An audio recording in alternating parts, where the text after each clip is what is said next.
and I'm back, and I wanted to read just a little bit from this book.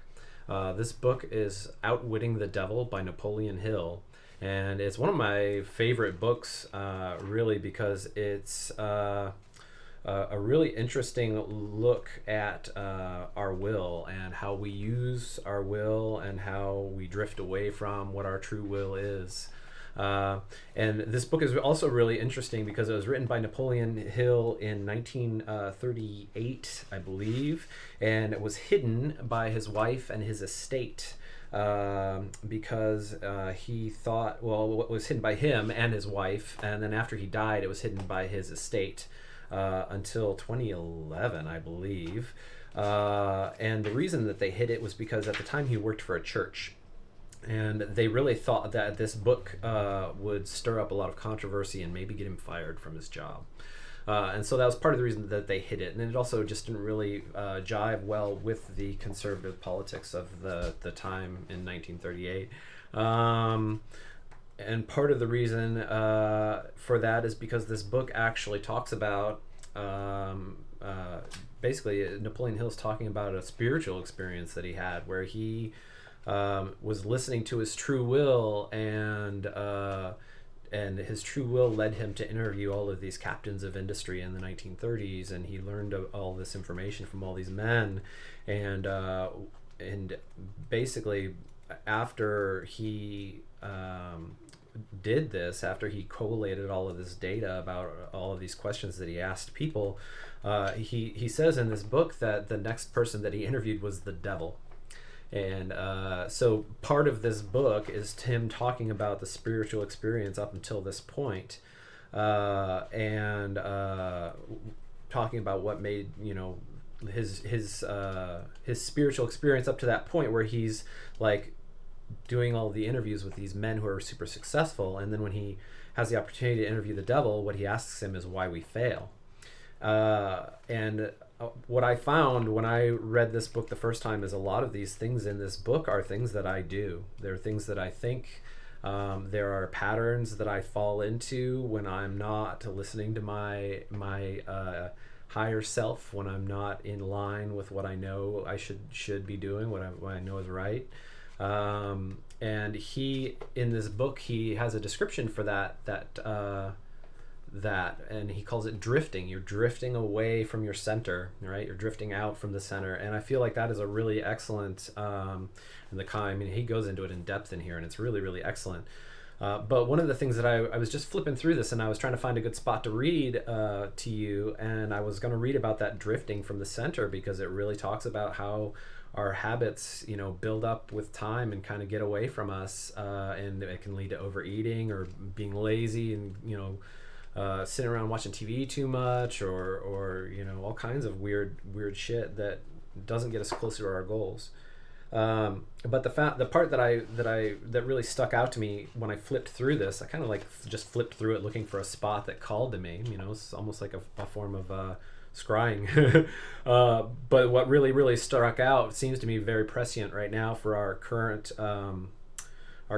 state of our political system in the United States, especially. So he's talking about all of the ways that he makes men fail, and so Napoleon Hill asks the devil, now go ahead and tell me some of your other tricks with which you allure people into drifting away from your center, right? The devil replies, one of my most effective tricks is known to you as propaganda. This is the instrument of greatest value to me in setting people to murdering one another under the guise of war. The cleverness of this trick consists mainly of the subtlety with which I use it. I mix propaganda with news of the world. I have it taught in public and private schools. I see that it finds its way into the pulpit. I color moving pictures with it. I see that it enters every home where there's a radio. I inject it into billboard, newspaper, and radio advertising. I spread it in every place of business where people work. I use it to fill the divorce courts, and I make it serve to destroy business and industry. It is my chief instrument for starting runs on banks. My propagandists cover the world so thoroughly that I can start epidemics of disease, turn loose the dogs of war, or throw business into a panic at will. Napoleon Hill asks, if you can do all that you claim with propaganda, it is little wonder that we have wars and business depressions. Give me a simple description of what you mean by the term propaganda. Just what is it and how does it work? I wish to know particularly how you cause people to drift through the use of this devilish device. Drift away from your center, right? From your true will. Propaganda, the devil answers, propaganda is any device, plan, or method by which people can be influenced without knowing that they are being influenced or the source of the influence. Propaganda is used in business for the purpose of discouraging competition. Employers use it to gain advantage over their employees. The employees retaliate by using it to gain advantage over their employers. In fact, it is used so universally and through such a smooth and beautiful streamlined technique that it looks harmless even when it is detected. Napoleon Hill asks, I suppose some of your boys are now engaged in preparing the minds of the American people to drift into some form of dictatorship. Tell me how they work. And the devil answers, yes, millions of my boys are preparing Americans to become Hitlerized.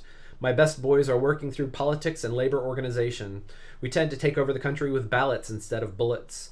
Americans are so sensitive they would never stand the shock of seeing their form of government change with the aid of machine guns and tank cars. So our propaganda boys are serving them a diet they will swallow by stirring up strife between employers and employees and turning the government against businesses and industry. Well, that's changed a little, huh? When propaganda has done its work thoroughly, one of my boys will move in as dictator, and the 9 old men on your Supreme Court with their silly notions of the Constitution will move out. Everyone will be given a job or fed from the government treasury. When men's bellies are filled, they drift freely with one who does the filling. Hungry men get out from under control. Wow, that's pretty interesting stuff. I'm going to read just a little bit more, just to see how long this stream will go before it takes a crap.